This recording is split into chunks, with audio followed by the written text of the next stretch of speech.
Hello friend, मैं संजय गुप्त स्वागत करता हूं आपके अपने यूट्यूब चैनल पे। फ्रेंड, लगता है रेलवे को केस का जो है वो आदत हो गया है। कैंडिडेट जो है रेलवे पे केस करते हैं और केस जो है वो चलता रहता है। ठीक है, तो फ्रेंड यहाँ पे देखे होंगे कि आपने एनटीपीसी के रिजल्ट को लेकर जो है कैंडिडेट के द्वारा केस किया गया था, जिसे बाद में कैंडिडेट ने वापस ले लिया था। ठीक है, यहाँ पे रेलवे पे एक और केस यहाँ पे जो है कर दिया है कैंडिडेट ने। इस बार जो है फ्रेंड ये केस जो है एलपी के कैंडिडेट के द्वारा किया गया। 2018 में जो एलपी और टेक्नीशियन का वैकेंसी आया था, उसके स्टैंड बाय कैंडिडेट के द्वारा ये केस किया गया है। केस कहाँ पे किया गया है? केट में किया गया है, सेंट्रल एडमिनिस्ट्रेटिव ट्रिब्यूनल में किया गया है, जयपुर बेंच में। ठीक है, जयपुर में। तो कौन से बोर्ड द्वारा किया गया? तो ये आरआरबी अजमेर के कैंडिडेट के द्वारा, एनडब्ल्यूआर जोन के कैंडिडेट द्वारा किया गया। तो यहाँ पे आप देख सकते हैं किस किस कैंडिडेट ने यहाँ पे केस किया हुआ है। इनका नाम आपको जो है वो शो यहाँ पे हो रहा होगा। ठीक है, केस किसके पे किया गया? तो यहाँ पे मिनिस्ट्री ऑफ रेलवे पे केस जो है वो किया गया। केस फाइल कब हुआ था? आपका 27 अप्रैल 2022 को केस फाइल हुआ था। फर्स्ट हियरिंग आपका 29 अप्रैल को था। 29 अप्रैल को आपका जो है केस एक्सेप्ट किया गया। ठीक है, और यहाँ पे हायरिंग हुआ अभी, हियरिंग। तो इसमें क्या कुछ जो है कोर्ट द्वारा आदेश दिया गया वो मैं आपको बताना चाहूँगा यहाँ पे इस अपडेट में। तो चैनल पे नए तो चैनल को सब्सक्राइब कर लीजिएगा ताकि आपको रेलवे से जुड़ी जानकारी मिलती रहे। ठीक है, तो यहाँ पे फ्रेंड जो कैंडिडेट थे, इनका कहना है कि हमने जो है जो भी रेलवे का नोटिफिकेशन आया था 2018 में, कब आया था? 3 फरवरी 2018 में। तो उसमें हम लोगों ने जो असिस्टेंट लोको पायलट का जो भी रेलवे का जो भी रूल होता है, जो भी एग्ज़ाम होता है, उसको हमने पास किया है। जैसे कि CBT 1 होता है, ठीक है, CBT 2 होता है। इसके बाद आपका जो है असिस्टेंट लोको पायलट का साइको टेस्ट होता है, उन्होंने वो भी क्वालिफाई किया। उसके बाद जो है उनका डॉक्यूमेंट वेरिफिकेशन हुआ। डॉक्यूमेंट वेरिफिकेशन होने के बाद उनका जो है मेडिकल एग्जामिनेशन हुआ, जिसका आपको पता होगा कि ALP का कितना मेडिकल होता है? A1 मेडिकल होता है, जिसमें आई साइट ये सब सारा कुछ चेक जो है किया जाता है। आई साइट उनका 6/6 रहना चाहिए। A1 मेडिकल कैटेगरी का मेडिकल एग्जामिनेशन उनका जो है किया जाता है। तो वो सारा कुछ यहाँ पे कैंडिडेट पास करके बैठे हैं, लेकिन उनको जो है स्टैंड बाय में रख दिया गया है। और ये स्टैंड बाय में फ्रेंड लगभग 3 साल हो गया इनको रहा हुआ। 2019 में इनका जो है सारा कुछ फाइनल हो चुका था, लेकिन 2022 अभी चल रहा है, अभी तक इनको जो है वो ज्वाइनिंग यहाँ पे नहीं दिया गया। ठीक है, तो इसी की वजह से कैंडिडेट द्वारा केस किया गया। और यहाँ पे फ्रेंड सारा बात जो है कहा गया था कि कितना वैकेंसी था या नहीं था। चलिए इस पर पूरा डिटेल से जानते हैं। देखिए यहाँ पे क्या कहा गया है। Respondent fill the all vacancies that are still remaining unfilled due to non joining of a number of selected candidate. तो यहाँ पे कहा गया रिस्पोंडेंट किसको बनाएगा? तो रिस्पोंडेंट रेलवे है। कि यहाँ पे कैंडिडेट द्वारा कहा गया कि रेलवे के पास जो है वैकेंसी रिमेनिंग है, मतलब वैकेंसी अभी भी उनके पास बचा हुआ है।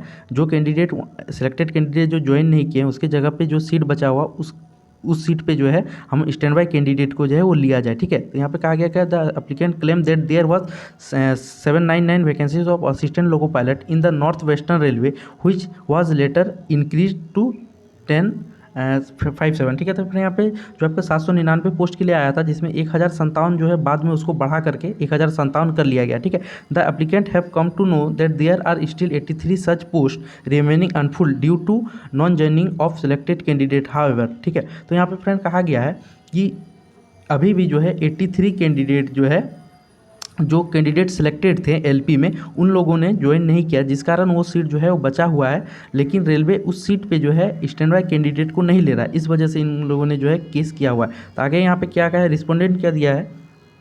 आगे यहाँ पे कहा गया द डिपार्टमेंट, ठीक है, has sent replacement panel for filling only 17 post out of this remaining 83 unfilled post. तो यहाँ पे कैंडिडेट द्वारा कहा गया कि 83 पोस्ट में से रेलवे ने केवल 17 पोस्ट पे ही रिप्लेसमेंट पैनल लिया। रिप्लेसमेंट पैनल मतलब उस सेलेक्टेड कैंडिडेट जो ज्वाइन नहीं किए उनके जगह स्टैंड बाय कैंडिडेट को नौकरी देना। तो उन्होंने केवल 17 पोस्ट के लिए ही कैंडिडेट को सिलेक्ट किया, बाकी जो है 66 पे उन लोगों ने रिप्लेसमेंट नहीं दिया रेलवे द्वारा। ठीक है, यही एप्लीकेंट का कहना है, एप्लीकेंट जो कैंडिडेट जो केस किए। ठीक है, the applicant have prayed for taking action under paragraph 13.4। तो 13.4 जो आपका जिसमें बताया जाता है, जो नोटिफिकेशन आया था उसमें 13.4 में एक पैराग्राफ है, जिसमें कहा गया कि अगर किसी भी कैंडिडेट का, जो भी मेडिकल कैंडिडेट है, उनका मेडिकल होने के 3 मंथ के अंदर जो है उनको ट्रेनिंग पे भेजा जाना। लेकिन फ्रेंड यहाँ पे लगभग 3 साल हो गया इनको ट्रेनिंग पे नहीं भेजा गया। तो इसी को बेसिक बनाकर आधार बनाकर कैंडिडेट द्वारा केस यहाँ पे किया गया। ठीक है,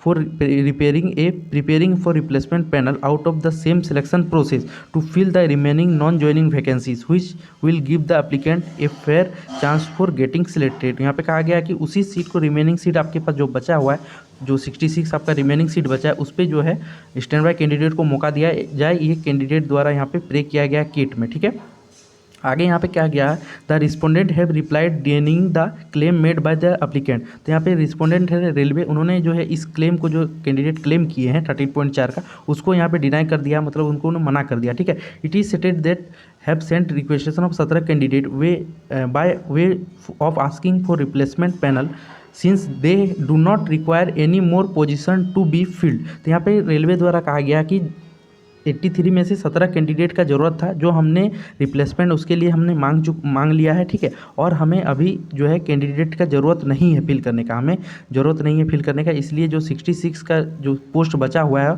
वो उसी प्रकार से वैकेंट यहाँ पे रह जाएगा। रेलवे ने ये यहाँ पे कहा है, रेलवे ने जो है नोटिफिकेशन का पैरा 1.10 का यहाँ पे उन्होंने बताया कि इस कारण से जो है वैकेंसी किस प्रकार से लिया जाता, सारा उन्होंने डिटेल दिया है 1.0 का, ठीक है।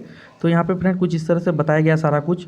तो केस कब दर्ज हुआ था, 27/4/2022 को जो केस वहाँ पे लिखा गया। तो कैट ने दोनों ओर से जो है यहाँ पे सुना। तो कैंडिडेट का कहना ये है कि जो रिमेनिंग सीट आपके पास जो 66 जो बच रहा है उस पर जो है रिप्लेसमेंट पैनल दिया जाए और जो है स्टैंड बाय कैंडिडेट को उस पर जॉब करने का उनको मौका दिया जाए। लेकिन रेलवे के द्वारा यहाँ पे बार बार कहा जा रहा है कि जितना हमें ज़रूरत था वो हम लोग जो है यहाँ पे कर चुके हैं, ठीक है।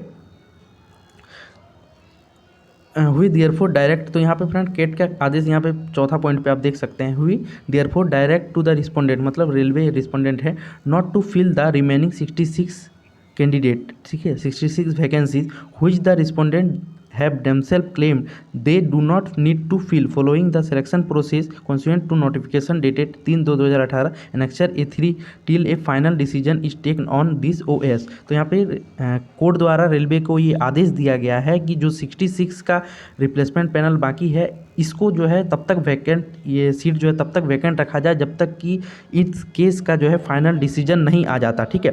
क्योंकि रेलवे फ्रेंड ये जो 66 का यहाँ पे जो कैंडिडेट का है ये बहाना बना रही है, रेलवे कैंडिडेट का कहना है कि बहाना बना रही है कि ये 66 का हमें ज़रूरत नहीं है। जबकि आप देखे होंगे रेलवे में अभी एलपी का इतना ज़्यादा कमी है फ्रेंड कि ग्रुप डी के कैंडिडेट को, ठीक है, ग्रुप डी का जो कैंडिडेट होता है या टेक्नीशियन, हाँ ग्रुप डी का जो कैंडिडेट होता है उनका बाउंडेशन कितना था, 5 ईयर्स का, मतलब 5 ईयर्स का आपका जॉब हो चुका है, उसके बाद आप जो है जीडीसी एग्जाम देके एलपी बन सकते थे। लेकिन इस बाउंडेशन को आप कितना कर दिया, 3 साल कर दिया, क्योंकि यहाँ पे फ्रेंड एलपी का बहुत ज़्यादा ज़रूरत है, बहुत ज़्यादा शॉर्टेज है हर एक बोर्ड में, हर एक जोन में, लेकिन यहाँ पे फ्रेंड स्टैंड बाय कैंडिडेट को जो है ये लोग नहीं कंसिडर कर रहे हैं, नहीं ले रहे हैं, ठीक है। तो कोर्ट ने यही आदेश दिया है कि आप कह रहे हैं कि आपको ज़रूरत नहीं है तो ठीक है, आप इस पोस्ट को तब तक फिल नहीं कीजिए जब तक कि इन कैंडिडेट का जो है फाइनल डिसीजन इस केस का नहीं आ जाता। तो ये फ्रेंड यहाँ पे कहा गया है, आप यहाँ पे देख सकते हैं, any further action to be fill this vacancy is taken under any other guise shall be subject to the outcome of this AS. तो यहाँ पे कहा गया कि इस एक्शन को तब तक नहीं लिया जाए जब तक इस केस का फाइनल डिसीजन नहीं आ जाता, ठीक है। और नेक्स्ट हियरिंग का डेट कब दिया, देखिए, लिस्ट दिस ओए फॉर हियरिंग ऑन 26/7/2022। तो यहाँ पे 26 जुलाई 2022 को नेक्स्ट हियरिंग डेट है। तो उसमें देखते हैं वो है उस डेट पे जो है क्या होता है, रेलवे क्या वहाँ पे अपना जवाब देती है और कैंडिडेट के द्वारा जो वकील है वो लोग क्या यहाँ पे जवाब देते हैं। तो यहाँ पे फ्रेंड अगर सजेशन के लिए आप पूछे कि इस केस पे क्या होगा, तो देखिए, और केस कैंडिडेट को करना चाहिए या नहीं, तो देखिए फ्रेंड केस करना आपका मैटर है क्योंकि इसमें पैसा खर्चा होता है, ठीक है। तो आप अगर अफोर्ड कर सकते हैं तो कर सकते हैं, लेकिन यहाँ पे अगर केस आप करते हैं तो आपको जो है पूरा तरीके से कोर्ट पे डिपेंड रहना पड़ेगा, ठीक है। जो न्यायालय है, केट है, उसको आपको उस पर डिपेंड रहना पड़ेगा कि वो कब यहाँ पे फाइनल डिसीजन देता है। जैसे ये नेक्स्ट हियरिंग कब है, 26 जुलाई को हियरिंग कर दिया, हो सकता है उसके बाद जो है नवंबर में कर दे, उसके बाद जो है 2023 में कर दे, 2024 में कर दे। तो जब भी फाइनल डिसीजन कोर्ट का आएगा उसी टाइम जो है रेलवे एक्शन लेगी, और ये तब तक ये जो 66 का जो रिप्लेसमेंट जो यहाँ पे नॉन ज्वाइनिंग के लिए जो सीट वैकेंट है, ये सीट जो है वैकेंट ही तब तक कोर्ट ने आदेश दिया कि तब तक ये सीट जो है वैकेंट ही रहेगा, ठीक है। अब नेक्स्ट हियरिंग में अगर कोर्ट कुछ आदेश और देती है तो उसमें फिर अलग बात है कि अगर आदेश दे देती है फिल करने का तो वो किया जा सकता है, ठीक है। लेकिन यहाँ पे तब तक जो है रेलवे ने यहाँ पे जो कहा है कि जब तक इस केस का फाइनल रिजल्ट नहीं आ जाता वो सीट जो है वैकेंट यहाँ पर रखी है, क्योंकि हो सकता है कि केस इधर चले और रेलवे जो है उस 66 पे जो है रिप्लेसमेंट दे दे। और चूँकि ये कैंडिडेट केस किए हुए हैं तो इनको तो अभी ज्वाइनिंग देना है नहीं, इन जो कैंडिडेट केस किए हैं उनका जो है अभी कोर्ट में केस चल रहा है, जिस कारण से उनको तो ज्वाइनिंग अभी देगा ही नहीं जब तक केस चलेगा, ठीक है, ये तो गारंटी है।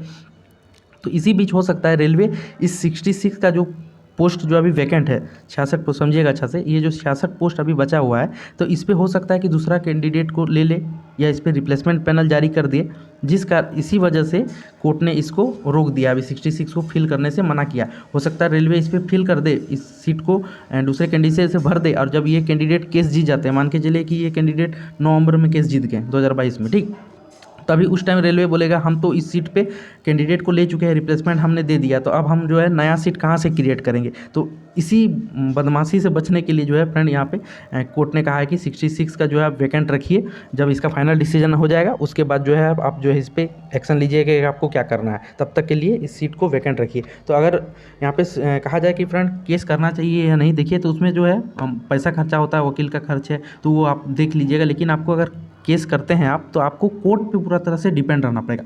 मतलब कि कोर्ट का जब भी आदेश आएगा, जब भी फाइनल डिसीजन होगा, तो आपको जो है उस टाइम का इंतजार करना आपको जो है वो पड़ सकता है, पड़ेगा, ठीक है। एक बात और इसमें प्लस पॉइंट ये है कि कोई भी कैंडिडेट ये ना सोचे कि, मान के चलिए कि जैसे ये कैंडिडेट का मैं उदाहरण देता हूँ, जो इन लोगों ने जो केस किया हुआ है, ठीक है, इनका नाम देख लीजिए यहाँ पे, इन लोगों ने जैसे केस किया हुआ पे, इंद्रजीत मीना, मोनिका चौधरी, ये लोग जो केस किए हैं, तो ये लोग केस किए हैं, तो अगर अभी जो कोर्ट का डिसीजन आ जाता है इनके अगेंस्ट में ही आए, ठीक है, इनके फेवर में, कैंडिडेट के फेवर में ना आए, ये लोग केस हार ही जाए, मान के चलिए केस अगर हार ही जाए, मैं नहीं चाहता कि केस हारे, लेकिन अगर ये केस हार जाते हैं, ठीक है, लेकिन उसके जिस दिन केस हारे उसके दूसरे दिन ही रेलवे को इस 66 वैकेंसी का रिप्लेसमेंट पैनल का ज़रूरत पड़ गया, तो अगर उस पैनल में इनका अगर नाम आ जाता है तो ऐसा नहीं है कि रेलवे जो है इसको नहीं लेगा, ठीक, या इनका जो है मार्क्स डिक्रीज़ होता है और इनका मार्क्स जो है उसमें मैच कर जाता है तो इनको नहीं लेगा। ऐसा नहीं है कि आपने जो है केस किया था, हम आपसे गुस्सा है, आपका मेरिट में नाम आते हुए भी हम जो है वो आपको नहीं ले सकते क्योंकि आपने केस किया, तो ऐसा नहीं होगा, ठीक है। तो ये एक प्लस पॉइंट है कि केस भी किए हैं, लेकिन आपका अगर रिप्लेसमेंट में आना रहेगा तो आपको जो है वो आ जाएगा, ठीक। तो आप जो अपना हिसाब से देख लीजिएगा कि आपको क्या करना है, और ये तो बात की बात है कि कोर्ट का क्या आदेश आता है। तो फ्रेंड ये अपडेट था एलपी टेक के कैंडिडेट के लिए, जो स्टैंड बाय कैंडिडेट है, काफ़ी ज़्यादा उनका जो है ये है कि कब रिप्लेसमेंट आएगा, कब उनका ज्वाइनिंग होगा। तो ये अपडेट आया था, जैसे ही कुछ और अपडेट पता चलेगा मैं आपको बता दूंगा। तो चैनल पे नए हैं तो चैनल को सब्सक्राइब कर लीजिएगा और बेल आइकन को प्रेस कर दीजिए ताकि कोई भी अपडेट आपसे ना छूटे, ठीक है फ्रेंड। चलिए फ्रेंड, मिलते हैं नेक्स्ट वीडियो में नए अपडेट के साथ, तब तक के लिए जय हिंद।